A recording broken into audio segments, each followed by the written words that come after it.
Bilang kaanib ng LGBTQIA, ninais ni Jam na makatagpo ng tunay na pag-ibig mula sa isang magandang dayo sa kanilang lugar. Sinubukan niyang makuha ang puso nito, ngunit palagi lang itinatanggi ang pagmamahal niya. Sa kagustuhan niyang maangkin ito ng tuluyan, sinubukan niyang gamitan ito ng gayuma, ngunit mukhang ito pa ang naging mitya upang makamtan niya ang pagsisising ngayon niya lang mararanasan sa kanyang buhay. Katanghaliang tapat, naging abala sina Jam sa paghahain ng pagkain sa mga customer nila sa karinderya. Sikat ang kainan na to, lalo na sa mga estudyante at mga manggagawa na malapit sa kanilang pwesto. Par, pakiserve naman to doon kay Miss Beautiful na nakaupo doon sa dulo. Dalihan mo na. Sakit na talaga ng pantog ko eh. Naiihina ako. Hindi ko na talaga kaya. Hoy, sandali lang! Ang dami ko talagang ginagawa. Ay, buwisit talaga to. Tuwing maraming tao, saka naman palaging nawawala. Ano bang meron sa pantog nun at palagi na lang naiihi? Wala nang nagawa si Jam kundi ang dalhin ang pagkain sa babaeng tinutukoy ng katrabaho niya. Nang mailapag niya ang pagkain, nakita niya ang magandang mukha ng isang dalaga. Bago lang to sa paningin niya dahil halos lahat ng tao rito ay palagi niyang nakikita. Para bang nakakahalina sa paningin niya ang ngiti nito. Nang matapos na ang abala nilang araw, nagpa siya ng umuwi ang magkaibigan pero hindi pa rin mawala sa isipan ni Jam ang babaeng nakita niya. Bakit kanina ka pa dyan tahimik? Uy, siguro may bago ka na naman chicks no? Lakas mo talaga par, ang pogi. Ano, saan mo na naman niya nakilala? Hindi, may nakita lang ako kanina na bagong customer. Naalala mo yung inutos mo sa akin kanina? Nakita mo naman siguro yung babae na yun. Ang ganda, di ba? Para siyang artistahin. Ang puti at ang kinis pa. Inuutos? Teka, nung naiihina ako? Sino ba yon? Ah, si Jane yung mukhang artista? Ganda, no? Type mo ba? Eh oo, ganun nga pala mga babaeng gusto mo, di ba? Yung yung makinis, maputi, tapos malaki ang hinaharap. Swak na swak. Ah, Jane pala pangalan nun. Teka, bakit mo kilala? Ngayon ko lang yun nakita. Ikaw inuunahan mo pa ako. Isusumbong talaga kita kay Christy. Makita mo, sasapakin ka nun talaga. Tanga, hindi. Bago lang kasi talaga yun dito.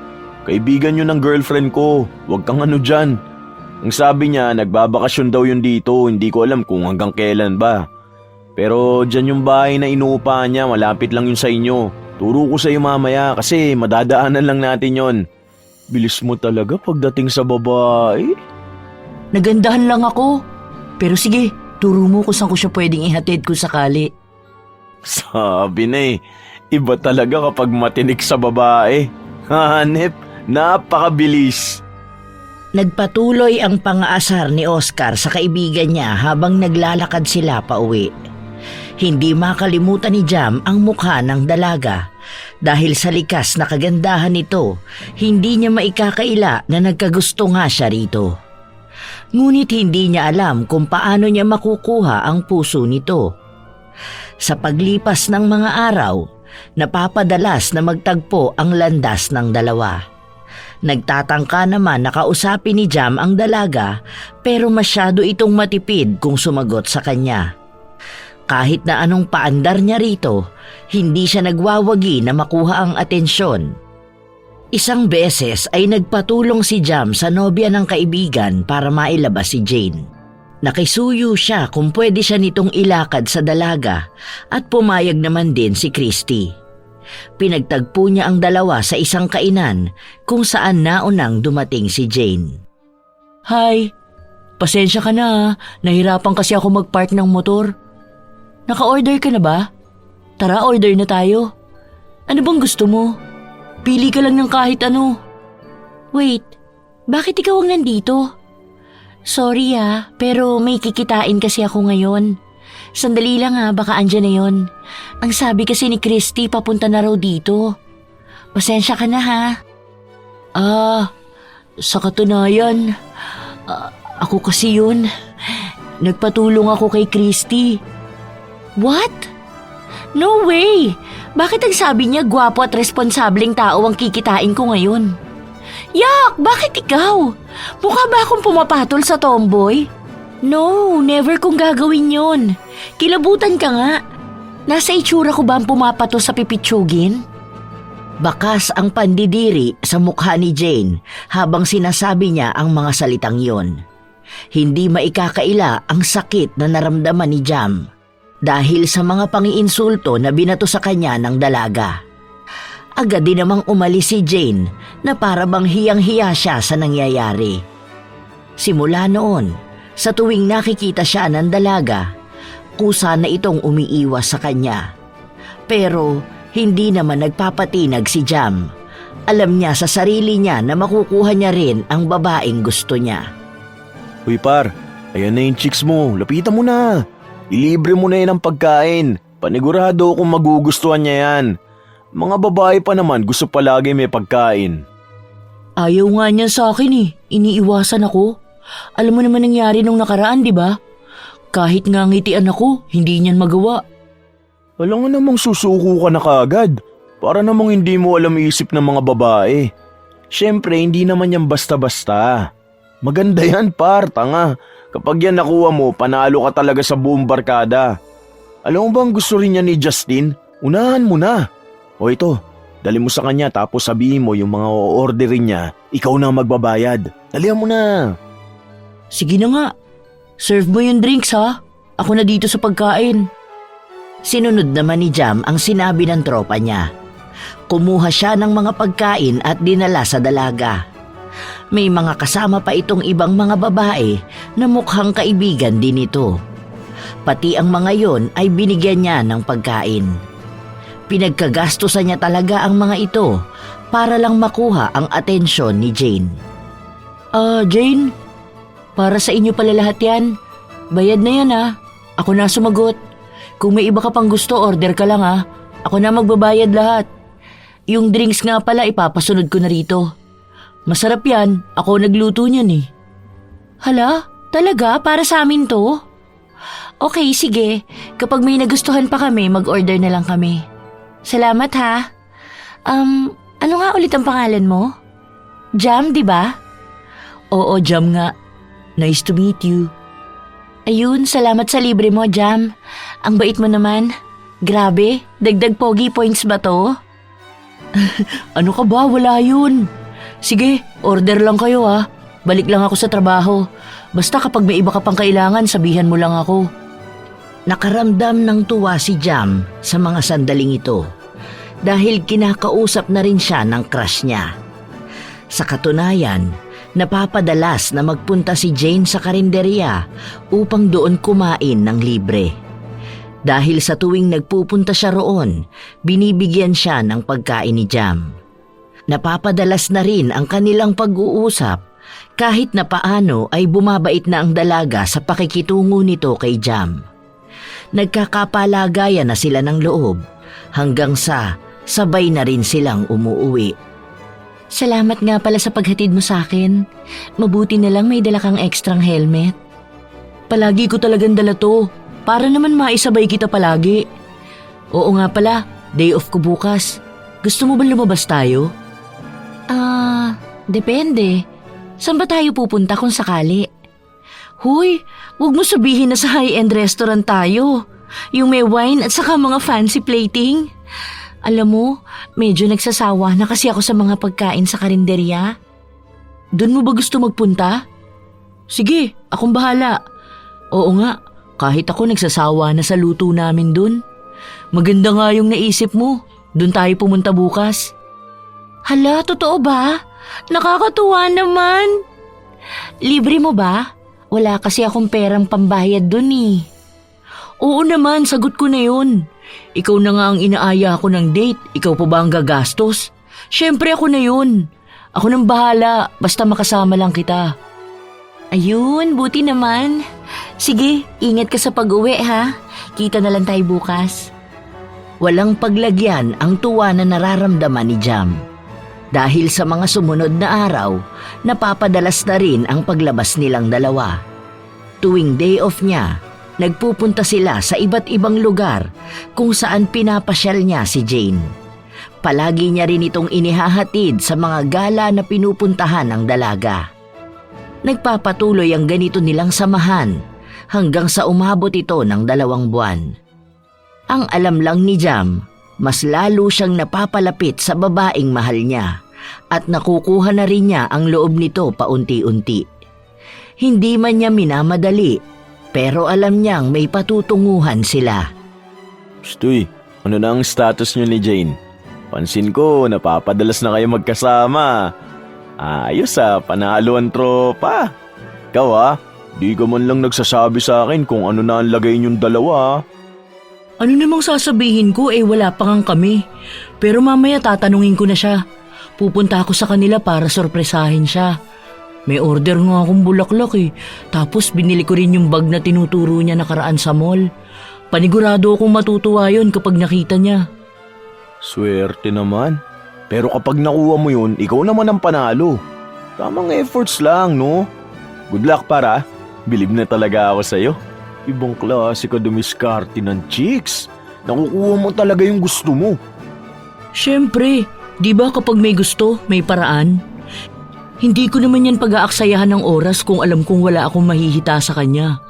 Konti pa, bibigay din yan sa akin. Yan ang gusto ko sa tropa, hindi sumusuko. Nang kinagabihan na yon, nagtungo si Jam sa bahay ng nililigawan niyang dalaga. Dala nito ang mga ibibigay niya. Dahil sa gabing ito rin niya binabalak na tanungin ng dalaga ukol sa tunay na estado ng kanilang relasyon. Ilang beses na kumatok si Jam sa pinto ng bahay ni Jane at nang bumukas ito ay isang lalaki ang bumungad sa kanya. Mukhang bagong gising lang ito. Andyan ba si Jane? Gusto ko lang sana siyang makausap.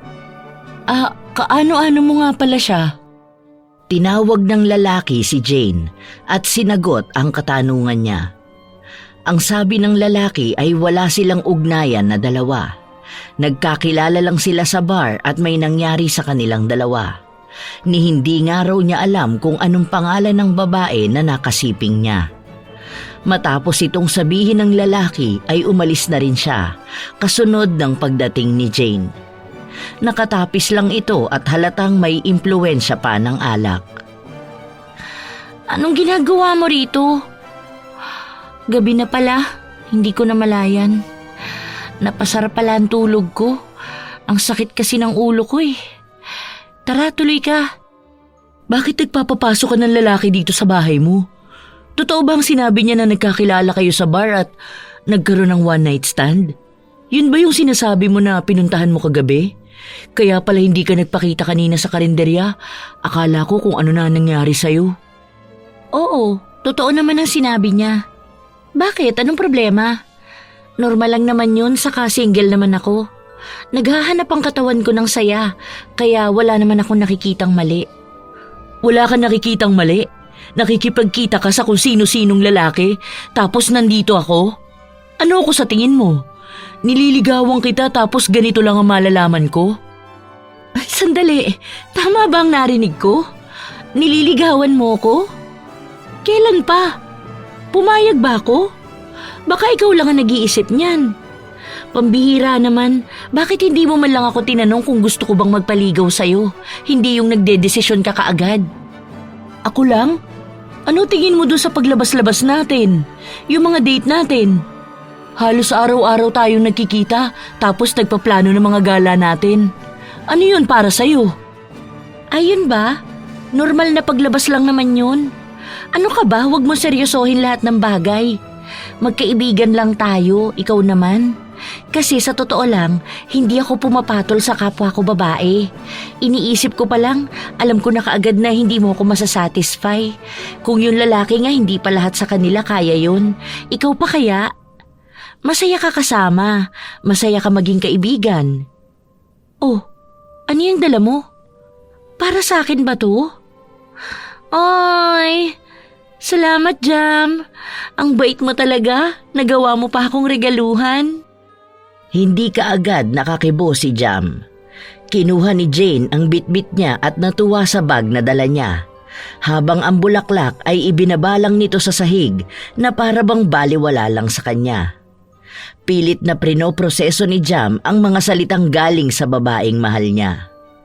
Kaibigan lang pala ang turing sa kanya nito, at kahit na anong gawin niya ay hindi siya nito kayang bigyan ng pagkakataon.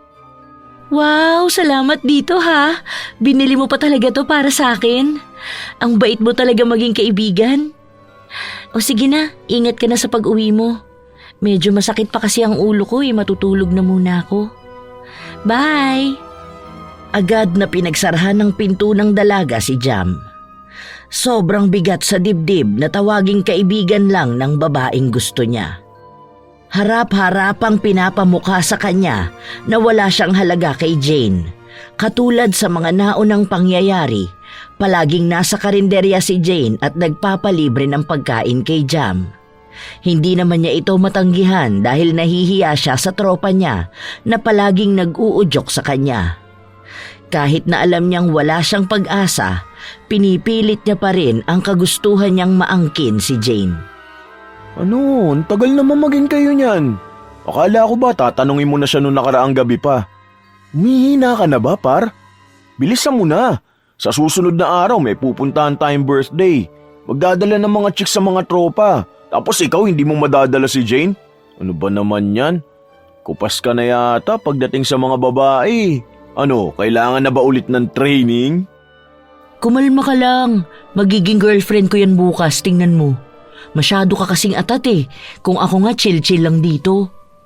Siguraduhin mo lang na totoo yan, ha? Ilang beses mo na yan sinabi, wala naman nangyayari. Basta, maniwala ka sa akin. Bukas na bukas magiging akin si Jane. Hindi nawawala ang pag-asa ni Jam na makuha ang pag-ibig ng dalaga. Lahat ay handa niyang gawin dahil kahit na wala pa silang opisyal na relasyon, baliw na siya rito. Kinabukasan, habang nasa biyahe si Jam at naiipit sa trapiko dahil sa pista, napansin niya ang isang babae na nagtitinda sa gilid ng simbahan. Nang huminto doon ang motor niya, inalok siya ng babae kung gusto niyang bumili ng anting-anting o mga pangontra, pero tumanggi siya. Sa pagtatangka niya na umandar, inalok siya ng epektibong gayuma. Noong una ay tumanggi siya, pero nakumbinsi pa rin siya na kumuha. Sa araw din na yon, hindi na nawala sa utak ni Jam kung tunay nga ba ang mga gayuma, dahil kahit na minsan ay hindi siya naniwala sa ganitong klase ng mahika. Par, may tanong ako. May napanood lang ako kanina, tapos tungkol yun sa gayuma. Tingin mo totoo ba yun? Kasi parang imposible naman yun na magkakagusto sa'yo yung isang tao dahil lang dun. Ako kasi hindi naniniwala Oo, tanga, totoo yun. Diba galing akong Leyte? Nung bata pa lang ako naririnig ko na yun. Kasi yung tita ko noon nagayuma siya Tapos talagang baliw na baliw siya dun sa lalaki. Kahit na anong gawin ng mga magulang niya, hindi niya magawang hiwalayan yung lalaki. One time, niluwas pa siya ng Maynila para ilayo dun sa lalaki. Kaso biglang nagkasakit ng maluba si tita, to the point na halos mamatay na siya. Oh, tapos ano nangyari? May ginawa ba sila dun sa nanggayuma? Sa pagkakaalala ko nun, kumonsulta sila sa magaling na albularyo. Tapos, doon na unti-unting gumaling si tita. Tapos nawala na yung bisa ng gayuma.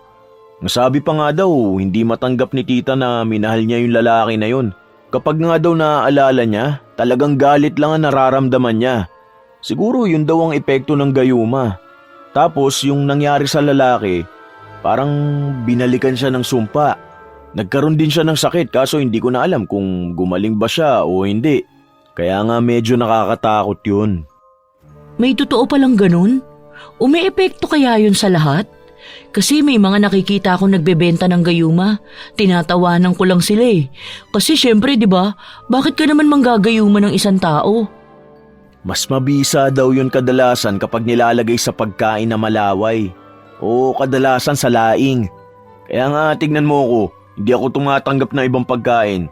Sa gwapo kong to, mamaya magayuma pa ako. Nakakatakot nga. Dapat maging maingat pala tayo sa kinakain natin. Baka kasi mamaya hindi natin alam na meron na palang nakahalo. Bigla kang naging interesado sa gayuma.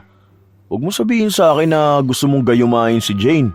Grabe ka na mag-isip, Jam. Huy, hindi no. Bakit ko pa siya gagayumahin? Alam ko naman na may gusto na talaga yun sa akin. Ako pa ba? Para namang nawalan ka ng bilib sa akin. Maghintay ka lang kasi. Hindi ko na kailangan pa yung gayu-gayuma na yan. Diba, sa dami ko naging babae, ni isa dun wala naman akong ginayuma. Wala nga, akala ko lang kasi. Dahil mukhang kay Jane ka nahirapan eh. To the point na baka naisipan mo na siyang gayumahin. Sus, ako mahihirapan? Naku, never ako nahirapan sa babae, no? Pilit na ipinagmamalaki ni Jam ang sarili niya at ang mga nagawa niya na para sa dalaga. Pero ngayon, gusto niyang subukan ng gayuma na nabili niya.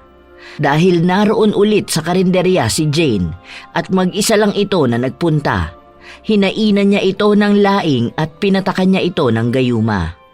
Gusto niya lang subukan kung magkakatotoo ba ang sinasabi sa kanya ng kaibigan niya.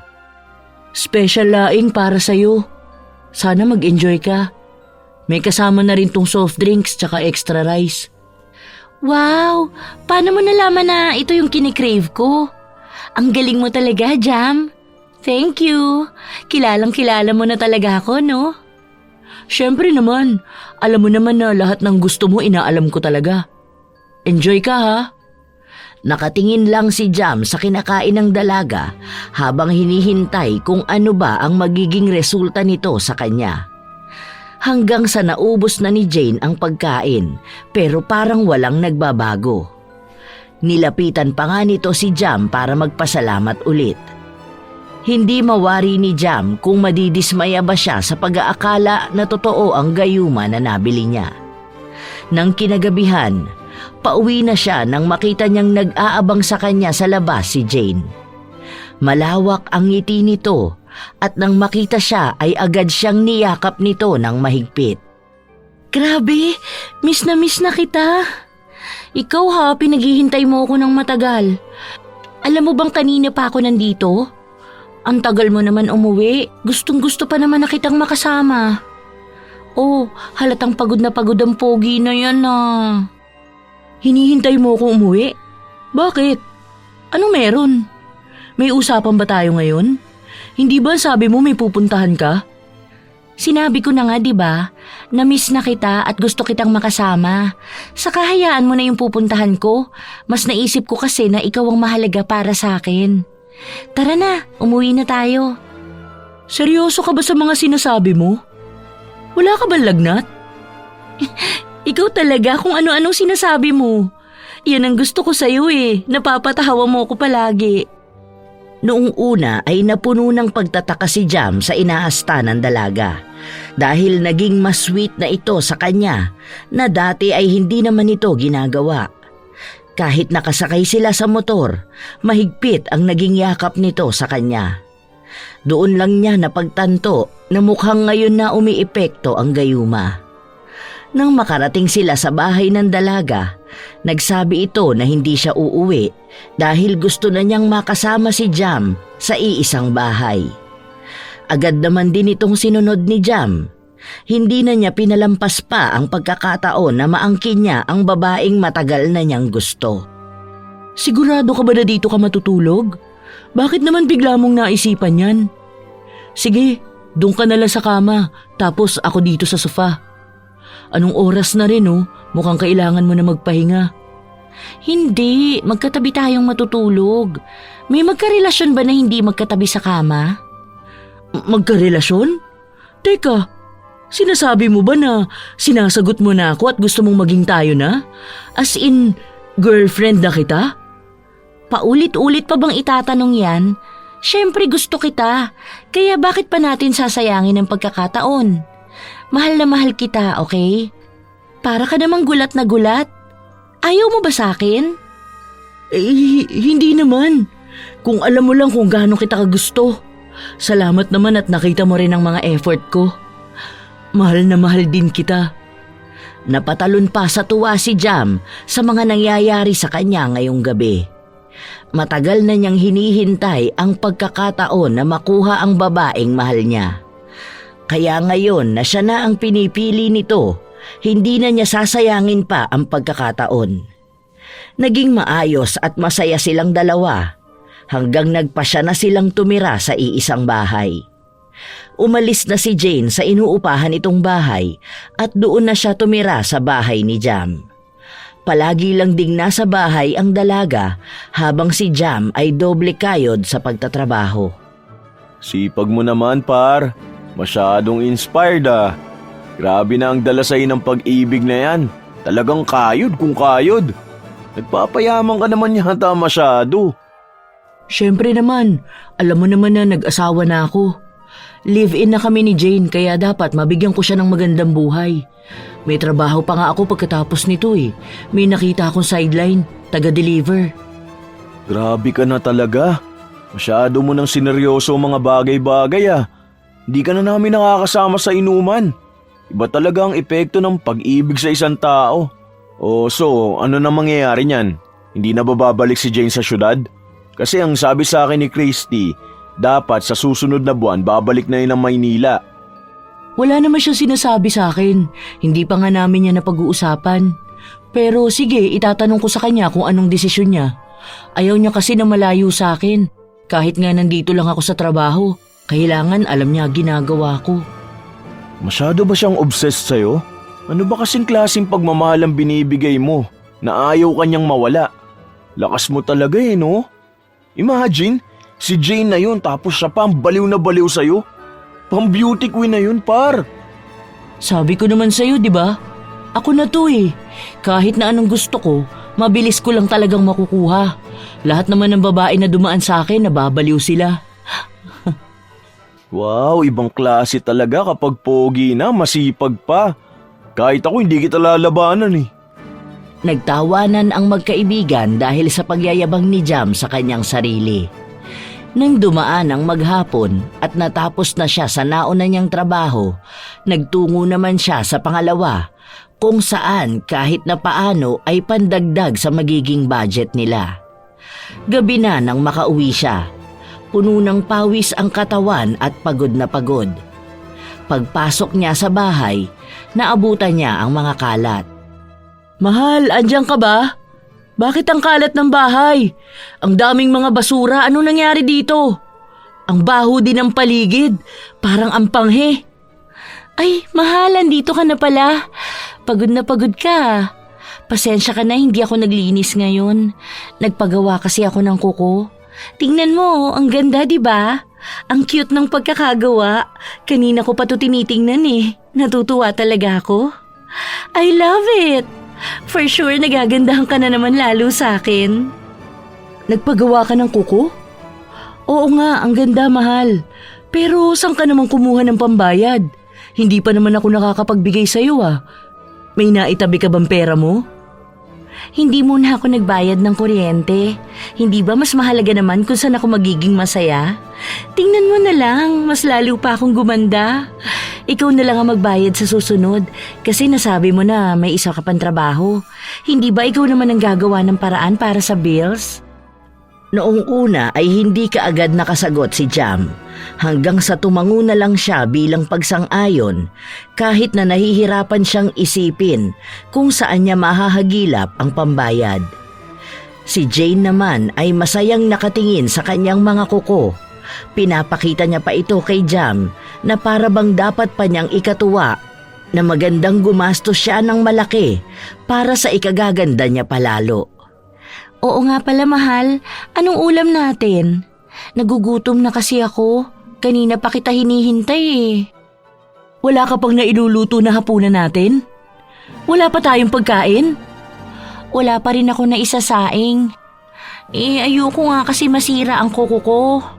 Ang mahal kaya ng paggawa ko rito tapos masisira lang dahil sa pagluluto ko? Sige na, mahal. Magluto ka na ng pagkain natin, ha? Parang gusto ko ng adobo, pero yung walang dahon ng laurel ha. Tapos yung medyo spicy. I love you, pogi kong mahal. Humalik sa pisngi si Jane, saka ito dali-daling nagtungo sa kwarto.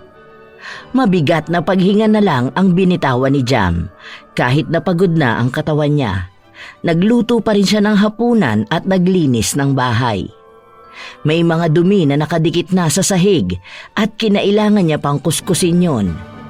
Ang mga plato naman na nakatambak ay iniipis na, kaya hinugasan na rin niya ang mga yon. Ganito palagi ang senaryo niya sa araw-araw.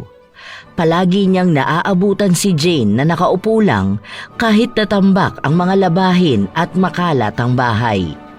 Madalas ay nanunood lang ito o hindi kaya ay nag-aayos ng mukha. Wala itong nagagawa na kahit na ano. Mahal, nakita mo ba yung uniform ko na blue? Wala na pala ako natira ditong susuotin ko sa pagpasok. Hindi kasi ako pwedeng walang uniform, papagalitan ako ng boss ko. Oo, nasa labahin lahat. Wala nga rin ako masuot na panty, kaya nga bumili na lang ako ng bago. Kailan ka ba maglalaba? Tingnan mo yung mga damit na suot ko ngayon. Mga luma ko na tong damit. Gusto ko na nga itong itapon eh. Mahal, pwede bang maglaba ka muna kahit na konti lang? Isalang mo lang sa washing, kahit yung mga uniform ko lang muna. Tapos sa day off ko, lalabang ko yung mga yan. Sige na mahal, mabilis lang naman yun. Ay, ayoko nga. Ano bang tingin mo sa akin dito? Mukha ba akong katulong? Ang ganda-ganda ko tapos magiging labandera lang ako? Inasawa mo lang ba ako para makalibre ka ng katulong? Ganun ba ang tingin mo sa akin, mahal? Nakaka-offend ka naman. Hindi naman sa ganun, mahal. Hindi naman kita ginagawang katulong. Ang sa akin lang, sana tulungan tayo dito sa bahay. Kasi syempre, hindi ko naman kaya na ako lang ang kikilos lahat. Napapagod din naman ako sa trabaho. Kahit man lang sana magwalis ka, o kaya yung mga kalat ng kinainan mo, itapon mo ng maayos sa basurahan. Meron namang sako dun sa labas. Ngayon sinusumbatan mo na ako? Bakit? Nagiging pabigat na ba ako sa'yo? Akala ko ba mahal mo ko? Bakit ganyan ka makapagsalita sa akin? Hindi mo na lang kasi ako direktahin. Alam ko naman na gusto mo akong gawing katulong, pero hindi mo ako mapapasunod sa gusto mo. Hindi ako typical na housewife na magsisilbi sa'yo hanggang sa malosyang ako. Hindi kita sinusumbatan, mahal ko. Oo, sige na, sorry na ha. Hindi ko naman sinasadya na masaktan ka. Huwag ka na magalit sa akin ha. Sige, mamaya ipapalaba ko na lang ang mga yan. Sorry na. Ayoko nag-aaway tayo. Gusto ko yung masaya lang tayong nagmamahalan. Pinilit na lang ni Jam na tapusin ang nabubuong argumento sa kanilang dalawa ng nobya. Ayaw niya rin naman na sumama ang loob nito sa kanya. Pero ayaw tanggapin ni Jane na may pagkakamali siya dahil simula sa una nilang pagsasama, hindi siya kumilos ni minsan sa bahay. Lahat ng galaw ay kay Jam. Sa pagdaan ng mga araw, lalo na ring lumolobo ang gastusin nila sa bahay dahil napapadalas din ang pagbili ni Jane ng mga gamit niya at mga bagay na may kinalaman sa pagpapaganda niya. May kamahalan din ang mga yon dahil ayaw niyang bumili ng mga gamit na hindi branded. Lahat yon ay sagot ni Jam. Par, ayos ka lang ba? Parang may sakit ka ngayon ah. Bakit kaya hindi ka muna magpahinga? Pansin ko, ilang araw ka nang walang day off. Uy, hindi ka robot ah. Para sagarin mo ang sarili mo sa pagtatrabaho. Ayos lang ako. Kailangan ko ng pera kaya dapat kayod ng kayod. Ang dami kong babayaran na utang sa sahod. Tapos sa susunod na linggo bayaran pa ng bills. Hindi naman pwede na maputulang kami. Mas lalo kaming mahihirapan nun. Alam mo naman si Jane, ayaw niya ng ganun. Ang hirap naman yan, par. Tapos nabalitaan ko na bumili raw ng skincare si Jane. Grabe, magkano yun par? Nasa kulang-kulang 6K yata. Isang buong cut-off mo na yun ah. Ang hirap talaga magkaroon ng nobya na maganda, no? Talagang masyado magastos. Tapos princess treatment pa. Hindi ko tuloy alam kung swerte ka sa kanya o ano ba eh. Hayaan mo na, mahal ko naman siya eh. Saka obligasyon ko siya. Pinili ko siyang makasama, kaya dapat pagsilbihan ko siya. Yun naman talaga dapat eh. Handa akong ibigay sa kanya ang lahat. Pero par, para kasing may kakaiba na eh. Huwag kang magagalit sa sasabihin ko sa'yo ah. Nabalitaan ko lang kay Christy. Hindi niya rin kasi sigurado May asawa daw si Jane sa Manila. Kasi may lalaki daw na tumatawag kay Christy hindi naman yun kilala ng girlfriend ko. Pinag-awayan pa nga namin yun nung una dahil akala ko kung sinong lalaki. Ang pakilala ng lalaki, asawa siya ni Jane. Tapos nagtatanong kung nasa na daw yun. Nag-away daw ata sila tapos nagleya si Jane. Ang buong akala nga ni Christy, nagbabakasyon lang yun dahil nga napagod sa trabaho niya. Baka naman kung sino lang yun. Tingin mo ba sasama sa akin si Jane kung may asawa yan sa Maynila? Ni wala nga siyang nababanggit sa akin. Saka alam kong mahal niya rin ako at pinipili niya ako. Nananatili siya sa akin kaya alam kong totoo lahat ng nararamdaman niya sa akin. Basta ako, nagsasabi lang ako sa'yo Sa bagay, ikaw lang din naman talaga ang makakaalam nun dahil kayo nagsasama sa isang bahay. Pero sana nga hindi yun totoo. Kasi balita nga na madalas naglolo ko talaga si Jane Mahilig daw kasi sa lalaki nung nasa Maynila siya. Baka naman sinisiraan mo lang siya dahil nakikita mong masaya kami ngayon. Samantalang nung hindi pa kami, kung makatulak ka sa akin, akala mo naman botong-boto ka. Oh, kalma par. Hindi ako nakikipagtalo sa'yo Hindi ko rin naman siya kilala noon. Ang alam ko lang, kaibigan siya ni Christy na nakilala niya nung nasa Manila siya. Hindi tayo magkalaban dito. Nagsasabi lang ako dahil kaibigan kita. Huwag na lang natin yung pag-usapan. Ayoko ng ganyan. Hayaan mo na lang ako. Hayaan mo na lang kami ni Jane. Kung ano man ang meron sa amin, wala na kayo ron. Nawala na sa mood si Jam dahil sa mga balitang sinabi sa kanya ng kaibigan niya. Sumabay pa kasi ito sa sama ng pakiramdam niya. Sa katunayan, kanina pa mainit ang ulo niya dahil gusto niyang magpahinga pero wala siyang ibang magagawa dahil alam niyang malaking pera ang mawawala sa kanya kapag ginawa niya yon. Uminom na lang siya ng gamot para kahit na papaano ay guminhawa ang pakiramdam niya. Pag uwi niya, naabutan niya si Jane sa sala na nagbubukas ng mga pinamili nito. Parang masasakop na ang buong sala sa dami ng binili niya. Halatang mamahali ng mga yon. Ano yan, mahal? Bakit ang dami mo naman yatang binili? San galing ang pera mo? Tingnan mo, mahal. Bumili ako ng mga damit ko. Ang ganda, di ba? May pautang kasi dyan sa kapitbahay natin. Hulugan daw yun kada kinsenas. Naisipan ko na parang luma na ang mga damit ko kaya bumili ako ng bago. Ang ganda ko rito tingnan. Ito ang susuotin ko pag kumain tayo sa labas. Malapit pa naman na ang mansari natin. Doon ulit tayo sa fine dining para maipakita ko tong brand new dress ko. Sa susunod na araw pala magpapaayos ako ng buhok ko. Bala ko nga sanang magpakulay ng buhok Bibigyan mo naman ako ng pera, di ba? Para palaging maganda ang asawa mo. Oo, mahal. Ang ganda nga ng mga yan. Mukhang mamahalin pa. Sige, sisikapin ko mabigyan ka ng pera pampaayos ng buhok mo. Talaga? Grabe, ang swerte ko talaga sa'yo, mahal ko. Kaya hindi kita ipagpapalit sa kahit na kanino. I love you. I love you too, mahal ko. Basta lahat ng ikasisiya mo, sisikapin kong ibigay sa'yo. Para bang napupuno na ng pagsisisi si Jam sa ginawa niyang panggagayuma kay Jane. Dahil sa halip na maging masaya ang buhay niya kasama ang babaeng mahal niya, nagiging mas masalimuot pa ito. Hindi niya mawari kung gusto na nga ba niyang bawiin ang panggagayuma rito, pero sa oras naman na bawiin niya ito, alam niya na mawawala na sa kanya si Jane. Naghahalo na ang emosyon niya. Sa pagtagal ng kanilang pagsasama, nagpatong-patong na ang mga utang niya. Mas lalo niya ring dinadamihan ang mga trabaho niya para makapagsustento sa kanilang dalawa. Naging buhay prinsesa si Jane sa loob ng bahay. Hindi niya magawa kahit na ang magwalis man lang. Wala siyang ibang ginawa kundi ang magpaganda.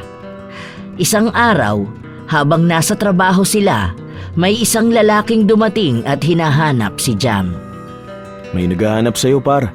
Hindi niya sinabi kung sino siya pero mukhang dayo. Laki pa ng katawan. Siguro taga Maynila yun.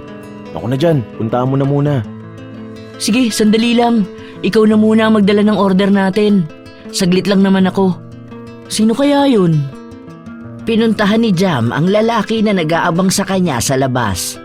Mukhang dayo nga ito at may kalakihan ng katawan. Matalim ang mga tingin nito sa kanya.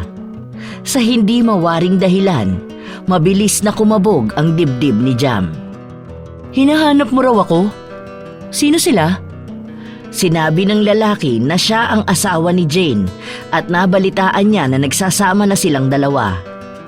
Gustong bawiin ng lalaki ang asawa niya dahil kasal daw sila. Ipinakita niya ang lahat ng ebidensya kay Jam. Ang sabi ng lalaki, kinausap na niya si Jane ukol sa pagbabalikan nila pero tumanggi ang babae. Ayaw niyang malayo kay Jam. Kaya sa halip ay siya na lang ang kinausap ng lalaki para mabawi ang asawa niya. Kung hindi papayag si Jam, magsasampa siya ng kaso. Hindi ko na alam ang gagawin ko. Naguguluhan na ako, par. Ang sakit ng ulo ko. Mahal na mahal ko si Jane, kaya nga binibigay ko lahat ng gusto niya eh. Pero may asawa siya. Anong gagawin ko? Pinagbabantaan ako ng lalaki.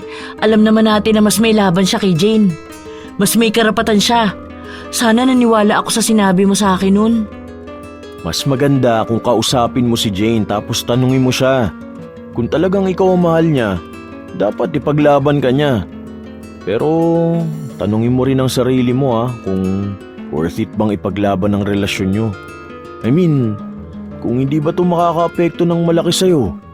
Tandaan mo, ang dami mong binago sa buhay mo simula nang maging kayo ni Jane. Siyempre, hindi naman pwedeng basta-basta mo nalang bitawan kung ano meron kayo, di ba? Sandaling natahimik si Jam. May mga desisyon siyang binubuo sa utak niya. Gusto na niyang sabihin sa kaibigan niya kung paano niya ginayuma si Jane. May aaminin akong ginawa ko, pero wag mo sanang sasabihin sa iba ha. Kailangan ko ng payo mo, dahil hindi ko na alam ang gagawin ko, par. Wala akong mapagtanungan na tao eh. Nahihirapan na akong isipin to palagi. Kasi, sa totoo lang, ginayuma ko si Jane. Ano? Seryoso ka ba sa sinasabi mo? Ginayuma mo si Jane? Teka, paano nangyari yun? Paano mo ginawa o kailan, par? Naaalala mo nung nagtanong ako sa'yo tungkol sa gayuma? May nakita kasi ako nagbebenta ng gayuma nun, tapos sinubukan ko. Hindi ko naman nakalain na totoo yun. Tapos ayun, nakuha ko siya. Ngayon, hindi ko alam kung masaya pa ba ako. Naguguluhan ako eh, pero mahal ko siya. Kaya naman pala ayaw kang lubayan, par. Dahil may ugnayan pala talaga kayong dalawa. Mahirap yan. Kaya pala hirap na hirap ka sa kanya. Ano, balak mo na bang ipatanggal ang gayuma? Natatakot ako mawala siya sa buhay ko. Kaya hindi ko alam ang gagawin ko. Mahal na mahal ko na siya at naibigay ko na ang lahat ng meron ako. Alam mo naman na siya lang ang babaeng minahal ko ng ganito. Mas maganda kung pag-isipan mo maigi ang lahat. Ilang buwan na kayo nagsasama eh. At sa maikling panahon na yun, nawawala ka na sa sarili mo. Nawawala ka na sa linya, par. Baon ka na sa utang, pagod ka pa sa pagkain mo araw-araw. Tignan mo maigi kung worth it bang manatili siya sa buhay mo. Idagdag mo pa na may nagbabanta sa'yo.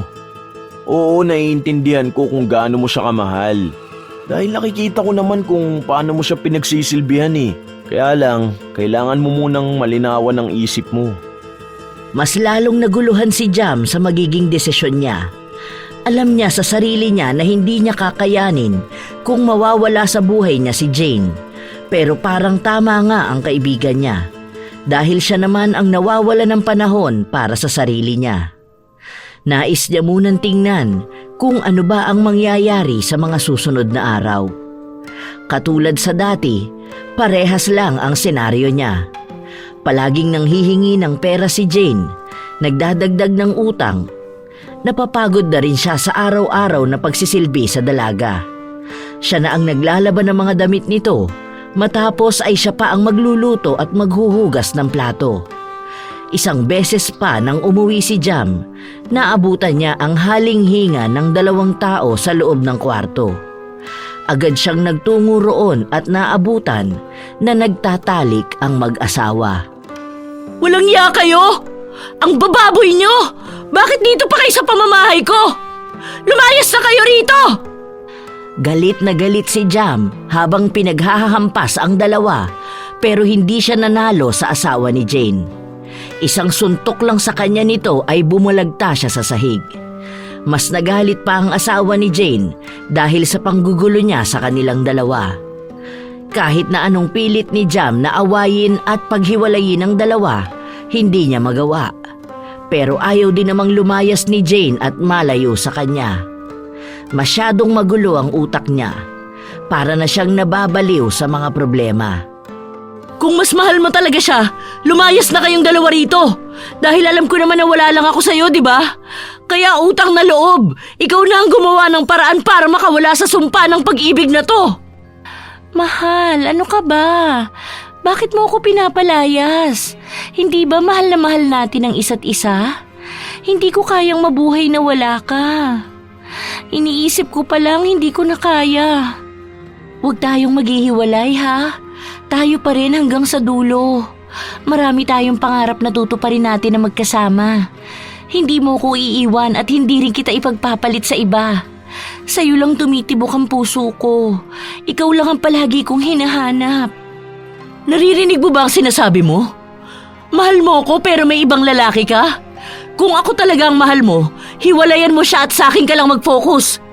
Mahirap ba yun? Hindi ba kung ako ang pinipili mo, ako lang talaga? Pero ano, nakikipagtali ka pa sa lalaki na yan. Masaya ka kapag magkasama kayo. Mahal kita, pero mas kailangan ko siya. Dahil siya lang ang nakakapagbigay ng tunay na ligaya sa akin. Kaya hayaan mo na ako makasama siya kapag kailangan siya ng katawan ko. At ikaw ang kasama ng puso ko. May nangyayari man sa amin, ikaw naman ang iniisip ko. Sa bawat halinghin ko, pangalan mo ang sinisigaw ko. Kaya huwag ka nang magalit, ha? I love you. Hinalikan pa siya ni Jane na para bang walang masama sa mga sinasabi niya. Gusto niyang paniwalaan ni Jam na siya lang ang nag-iisang tao na mahal nito. Pero alam ni Jam na isang malaking kalokohan na lang ang nangyayari sa kanilang lahat. Napahilamos na lang si Jam sa labis na galit niya. Pilit niyang kinokontrol ang mga maaari niyang masabi. Dahil sa gulong-gulo na ang utak niya, umalis siya ng bahay at nakipagkita kay Oscar. Par, hindi ko na kaya. Naglolokohan na lang kami. Gusto niya magsama-sama kaming tatlo sa iisang bahay. Kahit na anong gawin ko, hindi siya lumalayo sa akin. Nahihirapan na ako. Ang tanga ko para gumamit ng gayuma. Ito na ba ang karma ko dahil sa sapilitan ko siyang kinuha? Ayoko na nito. Napapagod na ang utak ko mag-isip. Nahihirapan na rin ang puso ko. Hindi ko rin masabi, par. Pero hanggat kaya mo pa maagapan, gawa mo na ng paraan. Manap kaya tayo ng albularyo na pwede makatulong sa atin para dito. Sa ngayon, yun lang ang makakapita natin dahil wala naman din akong alam sa mga gayuma na ganyan eh. Maliban dun sa nangyari sa tita ko na naikwento ko. Kaso matagal na kasi yun. Isa pa sa iniisip ko, anong mangyayari sa akin kapag nawala na ang gayuma? May malaking balik ba yun sa akin? May mas magiging karma pa ba ako kaysa sa pinagdaraanan ko ngayon? Bakit ba kasi hindi ako nag-isip nung ginawa ko yun? Natuwa pa ako sa naging resulta. Tapos ngayon na nagkakandaleche-leche na ang buhay ko, saka ko na pagtatanto ang malaking pagkakamaling nagawa ko. Di ko talaga alam. Saan mo ba kasi binili yun? Sana binalikan mo yung nagtitinda para malaman mo kung anong gagawin para mawala ang gayuma. Hirap mag-overthink ka. Pero kasi kung magtatagal pa yung epekto ng gayuma kay Jane, malamang sa malamang gagamitin ka na lang para sa pera mo. Kahit na anong gawin mo, hindi ka na makakawala pa. Saka hindi naman yan nagstay sa'yo dahil mahal ka talaga niya. Nandyan lang yan sa tabi mo dahil may gayuma pa. Ang sakit ng ulo ko.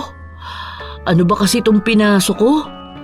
Bakit ba kasi masyado ako naging desperado sa lintik na pagmamahal na to? Buong pagsisisi na ang nararamdaman ni Jam dahil alam niyang mali ang ginawa niya. Ngayon niya mas lalong nararamdaman ang gaba na bumabalik sa kanya dahil kahit na anong pilit niya, ayaw umalis ng dalawa sa bahay niya. Kinausap na rin niya ang lalaki na bitbitin na nito si Jane pabalik sa Maynila. Ngunit ang sabi lang ng lalaki ay hindi niya yon magagawa. Sa tuwing magtatangka silang lumayo, nagwawala si Jane at hinahanap siya. Patong-patong na ang nagiging problema niya dahil ayaw ring maglabas ng lalaki ng pera na gagamitin ni Jane.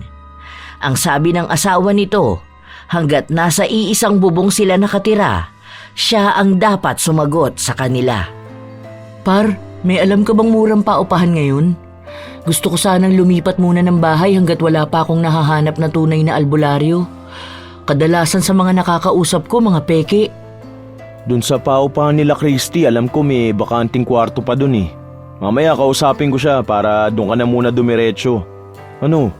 Hindi mo pa rin ba nahanap yung nagbenta sa'yo ng gayuma? Parang hirap ng pinagdaraanan mo. Ang gulo ng buhay mo. Tapos ayaw ka pang lubayan ni Jane. Basta, gusto ko munang makalayo. Hindi ko makita ang sarili kong nakatira sa iisang bahay kasama ang mahal ko at ang asawa niya. Para kong ikinukulong ang sarili ko at pinapahirapan gabi-gabi, lalo kapag naririnig ko silang dalawa na nagpapakasarap. Sisikapin ko na lang talaga na maging malayo ako sa kanya. Si Jam na ang aalis sa sarili niyang bahay. Pasimple siyang naglalabas ng mga gamit niya paunti-unti upang hindi siya mahalata. Nang makalipat siya ng bahay, walang ibang nakakaalam kung nasaan siya. Kaya ang akala niya ay matatahimik na siya. Pero isang gabi, habang nagpapahinga siya ay may malakas na katok siyang narinig. Sunod-sunod yon na para bang magigiba na ang pinto. Sino ba yan? Oras na ng gabi. Nagpapahinga ang tao. Teka lang! Sandali! Ano ba? Kinukusot pa ni Jam ang kanyang mga mata habang binubuksan ang pinto. Sa pagdampi sa kanya ng malamig na hangin, nagising ang diwa niya nang makita kung sino ang babaeng nakatayo sa pinto. Jane? Anong ginagawa mo rito? Paano mo ako natuntun dito? Bakit hindi ka na umuwi ng bahay? Anong ginagawa mo rito? Nilalayuan mo ba ako, ha? Tandaan mo, kahit saang lupalop ka pa magpunta, mahahanap at mahahanap pa rin kita. Kahit sa impyerno ka magtago, mapupuntahan pa rin kita. Ano? Bakit mo ako iniiwasan? Gusto ko lang mapag-isa. Kasama mo naman ang asawa mo Utang na loob, hayaan mo na ako.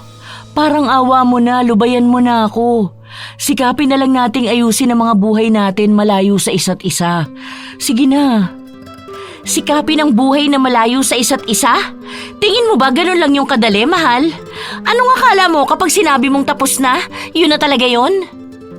Alam ko naman na may pinagsamahan tayo, pero ayoko na Ngayon ka pa aayaw? Hindi ba ikaw naman ang may pakana ng lahat ng ito?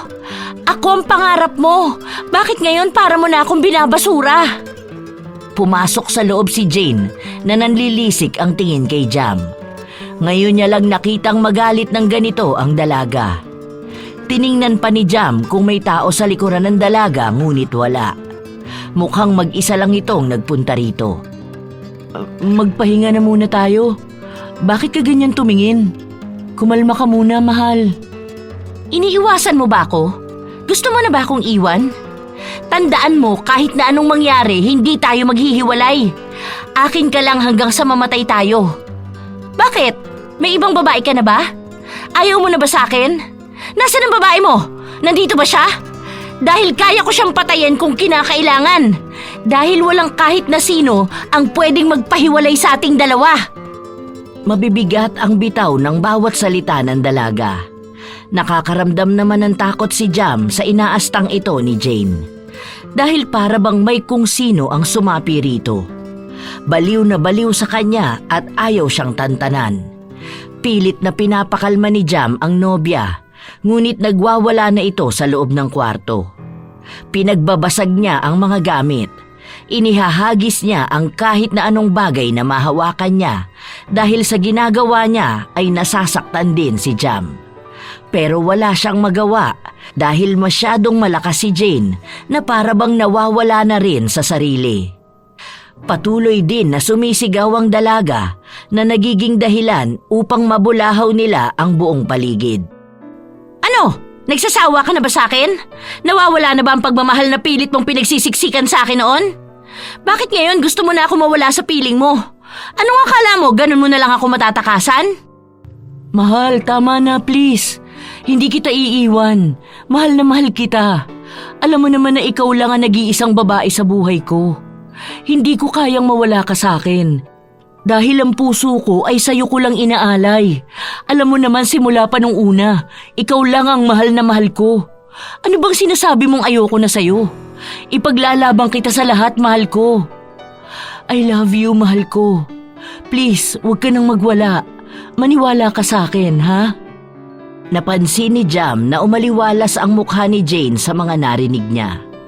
Kahit na nanginginig na siya sa takot, pinilit niya pa rin ng ngitian ng dalaga. Gusto niyang ipakita rito na totoo ang mga salitang sinabi niya. Dahil alam ni Jam na yun lang naman talaga ang nais na marinig ni Jane. Talaga ba? Nagsasabi ka ba ng totoo? Ako lang talaga ang nag-iisang babae na mahal mo? Hindi mo ako lalayuan? Oo naman, mahal. Walang panama ang kahit na sinong babae dahil ikaw lang ang mahal ko. Sa katunayan, kaya ako nagpunta rito dahil may hinahanda akong sorpresa para sa birthday mo. Kaso nasira mo na ang mga gamit. Pero hayaan mo na. Basta tigilan mo na yan. Ayokong nasasaktan ka. Doon lang kumalma si Jane. Binitawan nito ang babasaging gamit na dapat ay ihahagis niya kay Jam. Marahan siyang nilapitan ni Jam at niyakap ito. Hindi niya rin mapigilan na maiyak dahil sa takot. Pakiramdam niya na sa kabaliwan sa kanya ni Jane, maaaring sa kahit na anong oras ay kaya siya nitong mapatay. Hindi na nakakapag-isip pa ng maayos si Jane, kaya wala itong sasantuhin kapag nagalit. Dahil wala na siyang magawa pa, bumalik si Jam sa bahay nila at nakisama pa rin kay Jane. Pinipilit na lang niyang sikmurain ang mga nangyayari dahil wala naman din siyang pagpipilian. Kahit na nasa trabaho siya ay palaging nagbabantay at nakaabang sa kanya si Jane habang ang asawa nito ay nasa bahay lang. Totoo bang ginawa ni Jane yun? Nakakatakot naman ang epekto ng gayuma sa kanya.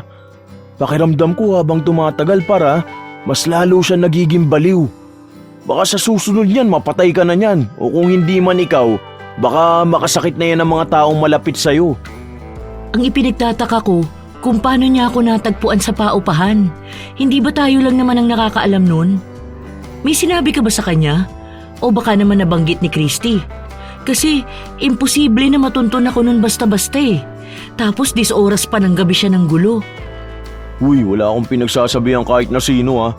Tinanong ko rin si Christy, hindi naman na raw siya nakakausap ni Jane. Kahit nga yung tita niya hindi kayo kilala eh. Basta nagulat na lang sila nung meron nang nagbabasagan ng gamit. Kaya hindi ko rin alam kung paano kanya natuntun dun. Teka, baka dahil sa gayuma. Kasi diba sabi ng asawa ni Jane, nagwawala siya kapag nalalayo sa'yo. Baka nahahanap ka niya kahit nasan ka magpunta dahil nga magkatali na ang kaluluwa niyo. Par, wala kang taka sa kanya. Kailangan mo talagang putulin kung ano man ang sinimulan mo. Dapat mo na tong tapusin dahil baka mas lalong lumala pa ang kaya niyang gawin. Kaso, paano ko kikilos ng sarili ko? Ayaw niyang mawala sa tabi ko. Sa lahat ng pupuntahan ko, gusto niya na magkasama kaming dalawa. Ayaw niyang nawawala ako sa paningin niya kahit nga saglit lang. Kontrolado niya lahat sa akin. Titingnan ko kung anong maitutulong namin sa ni Christy. Hahanap kami ng pwedeng makatulong sa ating albularyo. Minsan kasi ang hirap magtiwala eh. Karamihan ba naman sa mga nakakausap natin puro peke. Pera lang ang gusto nila. Sa susunod par, huwag ka nang gagamit ng gayuma ha. Nakakatakot masyado. Iba nagiging epekto eh. Palaging sa una lang masaya. Ayoko na talaga.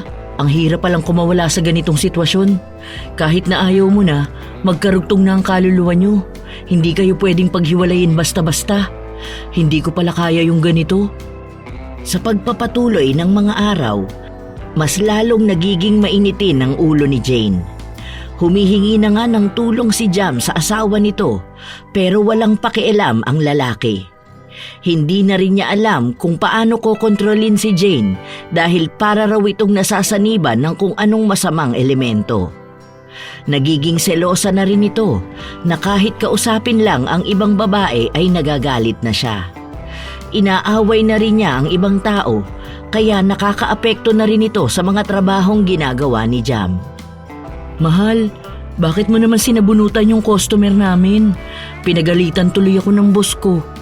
Muntikan pa ako mawalan ng trabaho. Alam mo naman na kailangan natin to, di ba? At bakit hindi ko yung sasaktan? Pasalamat nga siya, hindi ko siya kinalbo. Tingin siya ng tingin sa'yo tapos nginitian ka pa. Mabuti nga hindi kita nakitang ngumiti sa kanya eh. Baka pati ikaw nasaktan ko. Sa susunod, ayokong nakikipag-usap ka sa kahit na kaninong babae ha? Customer namin yun. Hindi ko yun babae o anuman. Bakit ba hindi ka naniniwala sa akin? Pinaparamdam ko naman sa'yo na mapagkakatiwalaan mo ko. Ni hindi nga ako nagkakagusto sa kahit na kanino. Nakikita mo naman na sa'yo lang ako nakafocus. Kahit na, babae pa rin yun. Paano kung matukso ka? Dapat sa akin ka lang nakatingin. Dapat ako lang ang babaeng kakausapin mo. Hindi ba ito naman ang gusto mo? Yung mahal na mahal kita? Bakit ka nagrereklamo ngayon? Dapat mas lalo nating pinapakita kung paano natin mahalin ang isa't isa. Iwasan mo ang lahat ng babae dahil para naman sa akin to, di ba? Gusto ko yung pagmamahal mo. Pero masyado na kasing sobra. Lahat na naaapektuhan. Utang na loob naman, mahal. Nagmamakaawa ako sa'yo. Huwag mo naman akong pahirapan pa. Paano ko naman gagawin ang gusto mo? Sa dami ng tao sa mundo, mahal, hindi ko sila maiiwasan. Nasa trabaho ako. Hindi ko pwedeng piliin kung sino ang lalapit at kakausap sa akin. Wala akong pakialam. Basta babantayan pa rin kita. Walang kahit na sino ang pwedeng lumapit o kumausap sa'yo. Kahit na may kinalaman pa yan sa trabaho mo. Dahil sa susunod na may malaman ako, baka itali na lang kita dito sa loob ng bahay. Huwag ka lang maangkin ng kahit na sino. Hindi na umapila pa si Jam. Hinayaan na lang niya na magsalita ang nobya. Dahil alam niya na kahit anong mangyari ay hindi siya mananalo rito. Sa paglipas ng mga araw, may nahanap na albularyo sina Oscar. Pero pasimple nila itong kinakausap dahil hindi maaaring malaman ni Jane ang plano niya. Paano mo mapupuntahan niya ng albularyo? Nandyan si Jane nakaabang sa labas. Daig pa niya ng CCTV ah. Hindi ka tinatantanan. Lahat ng galaw mo kahit mata mo alam niya kung saan nakatingin. Ang bilis pa niyan makaramdam. Ibang klase. Tatakas na lang ako. Pwede niyo ba akong tulungan ni Christy? Please, par. Gusto ko na talaga matapos ang kahibangan na to. Napapagod na ako at natatakot na ako sa maaaring gawin ni Jane. Nakikita mo naman na naaapektuhan na ang trabaho ko kasi kahit na sino na lang inaaway niya. Pinangarap ko naman na maging baliw siya sa akin pero hindi sa ganitong paraan. Nakakatakot na siya. Sige, mamayang uwian. Doon ka na sa likod dumaan. Yung motor kong gamitin mo. Si Christy na ang uutusan kong magdala ng motor doon. Madali kasi makakahalata si Jane kapag kukunin mo pa ang motor mo. Basta alam mo naman na ang bahay ng albularyo eh. Kami na ni Christy ang bahala para pigilan si Jane. Sana mabilis mo tumatapos at nang mawala ng ganitong problema. Salamat talaga, par. Ang laking tulong ng nagawa mo sa akin. Basta mag-iingat kayo sa kanya ha, dahil nananakit siya kapag nagwawala. Hindi siya nakakakilala ng kahit na sino. Sana nga matapos na to. Napapagod na rin ako eh. May kaba man na nararamdaman si Jam sa plano niya. Gagawin niya pa rin ito para lang matapos na ang sumpa na kaakibat nilang dalawa. Gusto na niyang lumaya sa pagkakamaling nagawa niya. Bago matapos ang oras ng trabaho, sumenyas na si Oscar para paalisin na ang kaibigan. Dumaan sa likod si Jam kung saan nakaabang na ang motor na ipapahiram sa kanya ni Oscar. Dali-dali namang umalis si Jam. Habang nasa biyahe siya, nakakaramdam siya ng bigat sa kanyang dibdib. Para bang nahihirapan siyang huminga. Hindi niya kayang lumayo pa ng sobra dahil nanghihina na rin siya. Ngunit pinilit niya pa rin na makarating sa bahay ng albularyo. Nang makapasok siya sa loob ay napaluhod na lang siya sa panghihina. Parang awa niyo na po. Tulungan niyo ako. Nahihirapan na po ako. Dali-dali namang nagsagawa ng ritual ang albularyo upang mapaghiwalay ang dalawang kaluluwa na pinagbuklod ng gayuma. Sinabi ng matandang albularyo na ang nararamdaman ni Jam ay ang isa sa epekto ng paglayo at pagtatago niya sa nobya dahil mawawalan siya ng lakas kapag malayo sila sa isa't isa. Habang isinasagawa ang ritual, biglang dumating si Jane. Galit na galit ito at sinugod ang albularyo. Sinakal niya ito na para bang handa siyang patayin ito. Agad naman din siyang hinila ni Jam. Ano ba, Jane? Tigilan mo na to! Tigilan mo na ako! Nababaliw ka na! Bakit kita titigilan? Hindi ba ito naman ang hiniling mo? O ngayon, magkasama na tayo. Bakit mo gugustuhin lumayo sa akin? Alam mong parehas tayong mamamatay kapag wala ang isa't isa. Kaya hindi ka na makakawala sa pagmamahala natin. Tayo hanggang sa kamatayan. Ayoko na, dahil hindi ito ang inaasahan ko. Hindi ko alam kung kilala pa ba kita eh. Tapusin na natin kung ano man ang meron sa atin. Ayaw mo ba nito? Sa sobrang pagmamahal natin sa isa't isa, hindi na tayo paghihiwalayin kahit na kailan. Kaya anong ginagawa mo? Bakit gusto mo makawala sa akin? Hindi pwede ha? Hindi na baling mamatay tayong dalawa kesa mapunta ka sa iba. Agad na sinugod ng babae si Jam. Sa patuloy na pagpigil ni Jam, natumba silang dalawa. Hindi pa rin niya kaya ang puwersa na tumutulong kay Jane dahil napakalakas nito. Magsama na lang tayo sa impyerno. Walang kahit na sino ang makakapaghiwalay sa atin dahil hanggang sa huli, ikaw at ako lang ang dapat na magmahalan. Tandaan mong ako lang ang kayang tumanggap sa'yo. Bitawan mo ako. Hindi ako makahinga. Pilit na kumakawala si Jam sa pagsakal sa kanya ng dalaga. Mabigat ang mga kamay nito at mabilis na kinukuha ang lakas niya. Pinipilit din ni Jam na tingnan ng albularyo na ginagawa pa rin itong labanan ang malakas na puwersa. Ramdam sa loob ng bahay ang itim na kapangyarihan na bumabalot kay Jane. Ito na ang may hawak ng kaluluwa niya at ang nasa isipan na lang nito ay ang patayin si Jam. Lumalamig ang buong paligid, kasabay ang pagsakop ng maitim na hamog. Nagpapatuloy si Jane sa pagsakal kay Jam hanggang sa may humila sa dalaga na nagpatigil sa kanyang pananakit sa kasintahan. Nang makita ni Jam kung sino yon, nakahinga siya ng maayos. Naroon ang kaibigan niya at sinalba siya nito sa maaaring kahantungan niya sa mga kamay ni Jane. Par, pasensya na ha. Hindi namin napigilan si Jane eh. Ano ba yan? Nababaliw na siya. Ano nangyayari sa kanya? Mas malakas siya ngayon. Hindi pa ba tapos ang ritual? Masyado siyang malakas. Patapos pa lang ang ritual. Hawakan mo na lang muna siya maigi. Nagwawala si Jane. Malakas din ang pagsigaw niya. Kasabay niya ay nakakaramdam ng bigat sa dibdib si Jam. Para bang hinihigop nito ang mga lakas nila. Kaya hindi na rin ito napigilan na humiyaw sa sakit. Napadapa si Jam habang hawak niya ang kanyang dibdib. May kung anong kumakalahig doon at ang mga laman niya ay nagngangalit din sa sakit.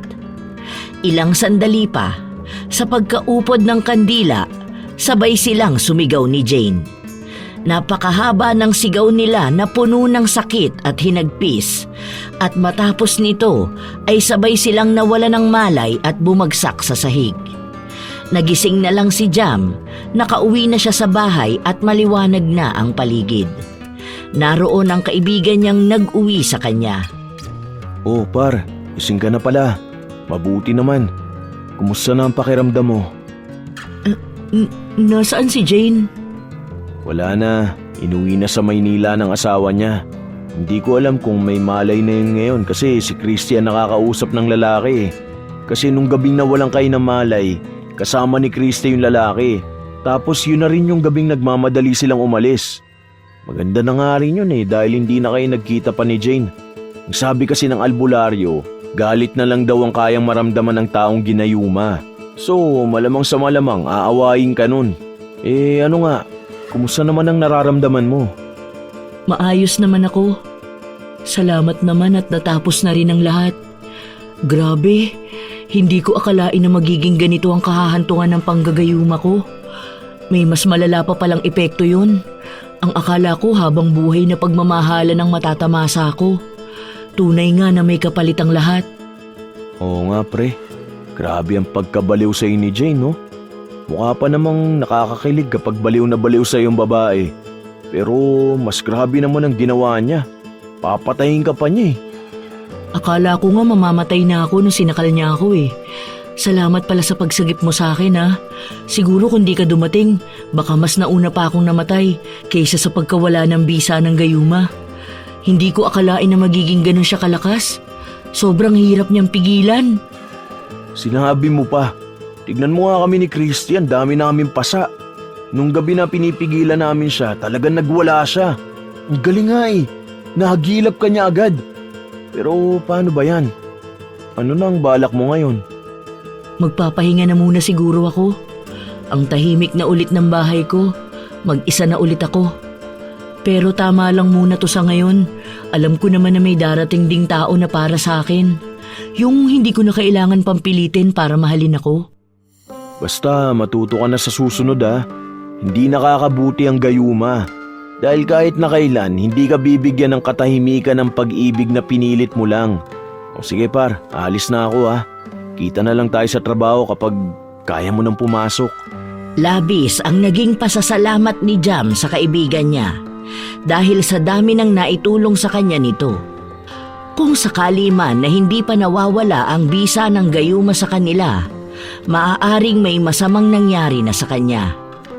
Hindi niya kontrolado ang utak at damdamin ng isang tao. Kaya kahit nagamitan niya ito ng gayuma, ay mas malaki lang ang paghihirap na babalik sa kanya. Isang malaking aral ang natutunan ni Jam sa mga napagdaanan niya.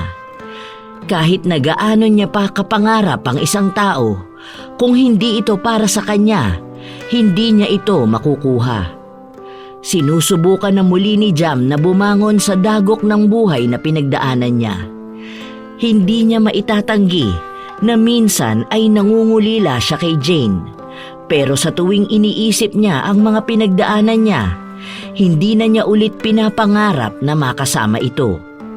Sa paglipas ng mga taon, nakasagap ng balita si Jam tungkol sa dati niyang kasintahan. Nakakuha raw ito ng sakit dahil sa iba't ibang lalaki na nakakasama nito. Tuluyan na rin daw silang naghiwalay ng asawa niya dahil simula nang bumalik siya sa Maynila, mas lalong lumala ang pagiging lalakero nito. Sa katunayan, ay naawa si Jam sa sinapit ng dating kasintahan. Sinubukan niyang magpadaan ng tulong dito sa tulong ni Christy at sinabing wag nang ipaalam na sa kanya ito galing. Simula noon, hindi na nakarinig pa ng kahit na anong balita si Jam tungkol kay Jane. Nagsimula na rin siyang kumilala ng bagong tao na siyang bubuhay ng kanyang puso at sisiguraduhin na niyang tunay na ito at hindi na resulta ng gayuma.